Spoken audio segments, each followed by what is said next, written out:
Esta análise é baseada no caderno de estudos elaborado pelo professor Dr. Marcelo Lessa, idealizador e mentor do projeto Alero Turbo. Hoje a gente vai mergulhar no caderno 20, que é um material de conhecimento específico para o cargo de analista legislativo, na área administrativa. E o nosso foco é a Lei Complementar 872 de 2020 de Rondônia, mais especificamente um tema que é, assim, o coração da vida funcional do servidor. Seus direitos, vantagens, licenças e afastamentos. É um universo de detalhes, né? E a gente sabe que a Banca FGV simplesmente adora explorar isso. E adora porque é exatamente aqui que ela separa quem só leu a lei de quem realmente entendeu a lógica por trás dela. O nosso objetivo hoje não é só passar pelo texto legal, é tentar entrar na cabeça da FGV.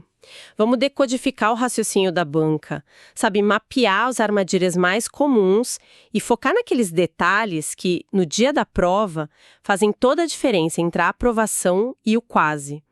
A missão é transformar a lei em pontos na sua prova. Perfeito. Para organizar nossa conversa, vamos seguir uma espécie de jornada do servidor, começando pelo mais fundamental, a vida financeira, o sistema remuneratório. O material do professor Lessa nos apresenta 3 conceitos que parecem a mesma coisa, mas não são, né? Vencimento, remuneração e subsídio. Vamos começar do começo. O que é, afinal, o vencimento? Vencimento é o tijolo fundamental dessa construção toda. É o valor fixado em lei, pura e simples, pela ocupação do cargo. Pensa nele como o valor que está na tabela da carreira, sem nenhum acréscimo. É a base de cálculo para quase tudo. A FGV adora uma questão que parece simples e só troca essa palavra. E é aí que o perigo começa. Porque ela vai tentar confundir vencimento com remuneração, certo? E qual é a grande diferença, a sacada, para não misturar os dois? Exatamente. A remuneração é o que o servidor de fato vê no contra-cheque como total bruto. É a soma do vencimento base com todas as vantagens que são permanentes. Gratificações, adicionais, tudo isso entra na conta. Então, se uma questão diz que o adicional de insalubridade é calculado sobre a remuneração, já está errado. É sobre o vencimento. Essa troca é uma pegadinha clássica. Entendi. Vencimento é a base, remuneração é a base mais os acréscimos. E onde o subsídio entra nessa história? Parece algo de um universo diferente. E o subsídio é uma forma de remuneração paga em parcela única. A regra principal é que ele veda o acréscimo de qualquer outra gratificação adicional, qualquer outra espécie remuneratória. É o regime de agentes políticos, como deputados, secretários de Estado, desembargadores. A única coisa que pode ser paga junto com o subsídio são as verbas de caráter indenizatório. A gente vai falar delas daqui a pouco. A FGV pode apresentar um caso de um analista e sugerir que ele recebe por subsídio, o que seria uma forma de induzir ao erro, claro. Certo. A base financeira está clara. Agora vamos para a parte que costuma gerar mais dúvida. As vantagens. Ou seja, tudo aquilo que se soma ao vencimento.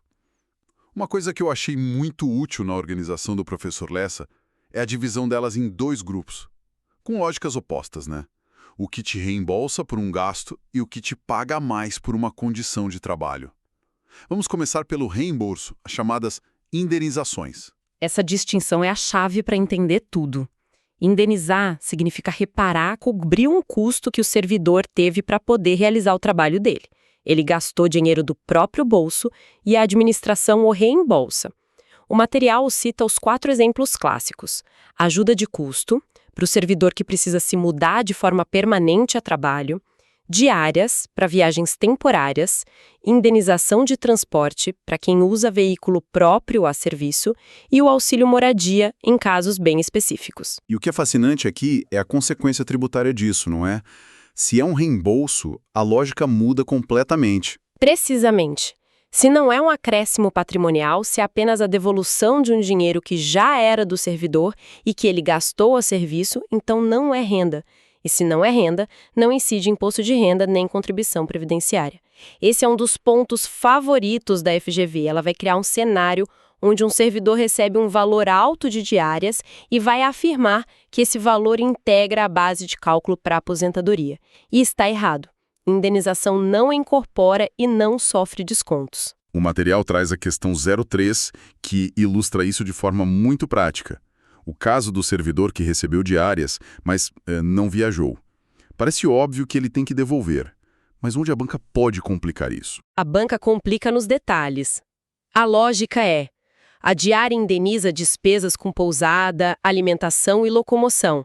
Se o servidor não viajou, não houve essas despesas. O fato gerador da indenização não ocorreu. Portanto, a devolução tem que ser integral e imediata. A FGV vai criar cenários para testar quem está fazendo a prova. E se a viagem foi cancelada pela própria administração? E se foi por motivo de doença? Não importa a boa-fé do servidor, sabe? Se a despesa não aconteceu, a indenização é indevida e deve ser restituída. E ainda dentro desse universo das vantagens, tem a questão do teto remuneratório, o famoso abate-teto, que aparece na questão 06. Como as indenizações se comportam em relação a ele? Elas são a exceção. O teto remuneratório, que geralmente é o subsídio do governador no âmbito estadual, incide sobre a soma das verbas remuneratórias, ou seja, vencimento, gratificações adicionais. As parcelas indenizatórias, como o auxílio alimentação ou auxílio transporte, ficam de fora desse cálculo. A FGV vai montar uma questão com um contra-cheque fictício, somar tudo, incluindo as indenizações, e perguntar se o valor que excedeu o teto deve ser cortado. A resposta é não.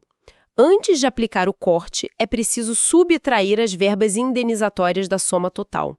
Elas estão protegidas do abate-teto. Ok, então já vimos o dinheiro que reembolsa.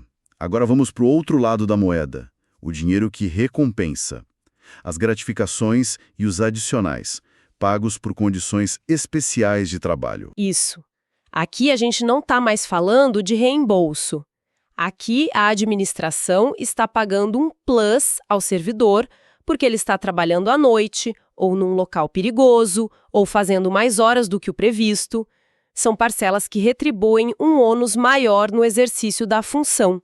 E como são um acréscimo patrimonial, aqui sim incide imposto e previdência e elas contam para o cálculo do teto. O material traz a questão 01, que aborda um dilema clássico: insalubridade e periculosidade. Um servidor que trabalha, sei lá, num hospital de presídio, exposto a doenças e ao risco de violência, ele pode acumular os dois adicionais? O servidor terá direito aos dois, mas deverá optar por um deles, aquele que for financeiramente mais vantajoso. A FGV vai invariavelmente colocar uma alternativa afirmando que a acumulação é permitida, e essa será a resposta errada. É uma regra de ouro. Insalubridade e periculosidade não se acumulam. Outro adicional cheio de detalhes técnicos é o adicional noturno. A questão 07 mostra que não basta saber que ele existe, né? É preciso saber os números exatos. Exato, são dois números que a FGV adora trocar. Primeiro, o percentual. A Lei 872 de Rondônia estabelece o adicional em 25% sobre o valor da hora normal. A banca pode colocar 20%, que é o da CLT, ou qualquer outro valor. Segundo, e mais sutil, é o cálculo da hora. A hora de trabalho noturno, para fins de pagamento, não tem 60 minutos. Ela é computada como 52 minutos e 30 segundos. É a chamada hora fictícia. Na prática, o servidor trabalha menos para ganhar mais, como uma forma de compensar o desgaste, né? É um detalhe perfeito para uma questão que exige atenção máxima. E quanto à boa e velha hora extra, o serviço extraordinário, quais são os parâmetros? Os parâmetros são o limite e o valor. O limite, pela lei, é de 2 horas extras por jornada. E o valor é de, no mínimo, 50% a mais que o valor da hora normal. A banca pode mudar os dois, pode dizer que o limite é de 3 horas ou que o acréscimo é de só 25%. É memorização, mas uma memorização que precisa estar afiada. Certo. Já entendemos como o servidor recebe pelo trabalho normal e pelo trabalho em condições especiais. Mas a vida acontece e há momentos em que ele precisa se ausentar. E isso nos leva ao próximo capítulo: as licenças E os afastamentos? Um campo minado de prazos, condições e nomenclaturas que a FGV explora à exaustão. Vamos começar pelas mais comuns. A licença para tratamento da própria saúde, por exemplo, é um direito básico. Pode durar até 24 meses, exige perícia médica oficial e, ponto fundamental, é com remuneração integral. E quando a doença é na família? A regra é a mesma? Limites. Dependendo do período de afastamento, a remuneração pode ser reduzida ou até mesmo suspensa. É um detalhe que mostra que nem toda licença médica garante a manutenção integral dos vencimentos, sabe? A FGV pode criar um caso de um servidor que ficou 1 ano afastado cuidando do pai e perguntar se ele recebeu o salário cheio o tempo todo. A resposta é não. Outra licença familiar importantíssima é a maternidade. Tema da questão 08. O prazo aqui é o ponto central. Sem dúvida, a Lei Complementar 872 é mais benéfica que a regra geral da CLT e até de outros estatutos. Ela concede 180 dias, ou seja, 6 meses. A pegadinha clássica da FGV é usar o prazo de 120 dias, que é mais conhecido nacionalmente como distrator. Quem não estudou a lei específica de Rondônia cai. Agora vamos falar da licença que o material aponta como a campeã de pegadinhas. A licença para tratar de interesses particulares, a famosa LIP. Ela aparece nas questões 2 e 10. O que a torna tão perigosa? 3 coisas a tornam perigosa. Primeiro, o mais básico. Ela não é remunerada. O servidor se afasta, o vínculo se mantém, mas o contra-cheque vem zerado. Segundo, ela não é para qualquer um. Como a questão 10 deixa claro, é um direito exclusivo do servidor estável. Quem está em estágio probatório não pode sequer pedi-la. E o terceiro ponto, que me parece o mais sutil, é sobre a natureza desse direito. Não é tão simples quanto parece, né? De forma alguma. Esse é o ponto crucial. A concessão da LIP não é um direito subjetivo do servidor. É um ato discricionário da administração. Isso significa que mesmo que o servidor preencha todos os requisitos, ser estável, não ter pendências, a administração pode negar o pedido. Pode negar se julgar que a ausência dele será prejudicial ao serviço público. E mais, como a questão 02 demonstra, a administração pode interromper a licença a qualquer momento e chamar o servidor de volta. A FGV vai tentar te convencer de que a LIP é um direito líquido e certo. Não é.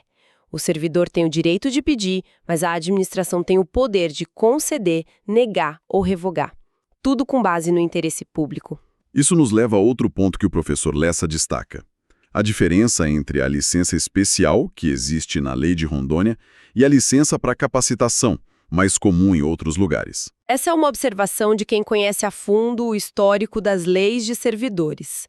Muitos estatutos transformaram a antiga licença-prêmio por assiduidade, aquele prêmio de 3 meses de folga a cada 5 anos, em licença para capacitação, que exige que o servidor use esse tempo para fazer um curso, né?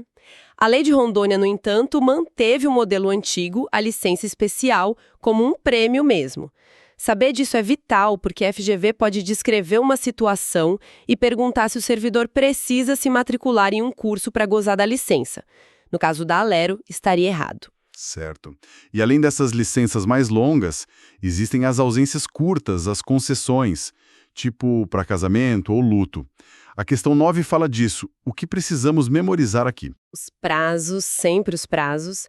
A lei concede 8 dias consecutivos, tanto para o casamento, a antiga licença gala, quanto para o falecimento de cônjuge, pais, filhos ou irmãos, a licença nojo. A FGV vai brincar com esses números, vai dizer que são 5 dias, 7 dias, vai misturar com os 2 dias da doação de sangue. É memorização pura de um detalhe que vale um ponto precioso. Perfeito.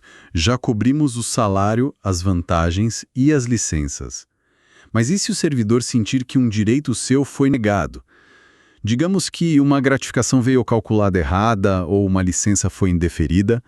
Qual o caminho que ele tem para reclamar dentro da própria administração? Ótima pergunta. Isso nos leva ao direito de petição, um tópico que o material do professor Lessa destaca no fichamento e que é fundamental. O servidor que se sentir lesado pode exercer esse direito através de 2 ferramentas principais: o pedido de reconsideração e o recurso. A primeira coisa a saber é que o pedido de reconsideração é dirigido à mesma autoridade que tomou a decisão. É como dizer, chefe, por favor, reavalie sua decisão. E um detalhe que a FGV adora, ele não pode ser renovado. Você só pode pedir reconsideração uma vez. E se a reconsideração for negada? Fim de jogo? Não. Aí entra o recurso. O recurso é hierárquico, ou seja, ele é dirigido à autoridade imediatamente superior àquela que tomou ou manteve a decisão. É o seu apelo a uma instância superior. E aqui entram os prazos, que são cruciais. Geralmente são 30 dias para pedir a reconsideração ou recorrer, a contar da ciência da decisão. E falando em prazos, isso me lembra de outro ponto-chave do fichamento, a prescrição.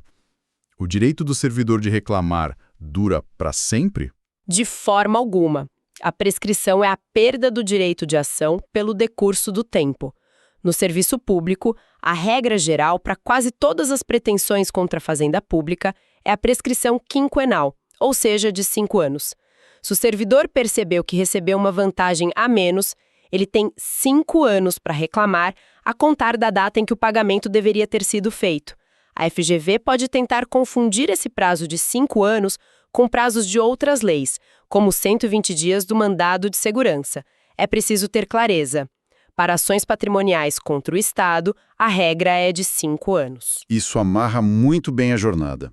Agora, para consolidar tudo, vamos fazer um bate-bola final, repassando alguns dos pontos mais críticos que vimos, aqueles que o professor Lessa destaca como armadilhas certas. Vamos lá. Uma verba indenizatória, tipo o auxílio transporte, pode ser somada ao vencimento para o cálculo da contribuição previdenciária? Jamais. Indenização não é remuneração. Não incorpora, não tem imposto de renda e não tem previdência. Um servidor em estágio probatório, precisando de um tempo para resolver um problema pessoal, pode solicitar a licença para tratar de interesses particulares? A LIP? Não. A LIP é um direito exclusivo de servidores estáveis. É uma das poucas licenças vedadas no período probatório. Um servidor tem um filho com deficiência e consegue na justiça o direito a uma jornada de trabalho especial, reduzida. Ele precisa compensar essas horas não trabalhadas? Não, desde que a necessidade seja comprovada por junta médica oficial. A lei garante esse direito sem a necessidade de compensação e sem redução da remuneração. É uma proteção social importante que a FGV pode tentar relativizar. Perfeito. Fica muito claro que para dominar essa matéria não basta ler a lei. É preciso ter essa visão estratégica. Antecipando os movimentos da banca, que é exatamente a proposta do material do professor Lessa. Exatamente. E o conhecimento desses direitos e deveres vai muito além de passar no concurso. É sobre compreender a engrenagem da carreira pública, a dignidade da função e a enorme responsabilidade que vem com ela. É saber o que o servidor pode e deve esperar do Estado e o que o Estado tem o direito de esperar dele em troca. Para fechar, o caderno traz uma citação que resume esse espírito de forma muito poderosa. O trabalhador é digno do seu salário. Que essa ideia de dignidade, merecimento e, acima de tudo, excelência seja o que guie os estudos e, em breve, a carreira na Assembleia Legislativa de Rondônia. E eu deixo uma reflexão final para além da prova. O domínio profundo dessas regras não serve apenas para garantir um direito individual. Ele transforma o servidor em um agente fiscalizador da própria administração. Como esse conhecimento detalhado da lei pode ser uma ferramenta para fortalecer não só a sua carreira, mas a integridade, a eficiência e a justiça dentro do serviço público como um todo. É algo para se pensar.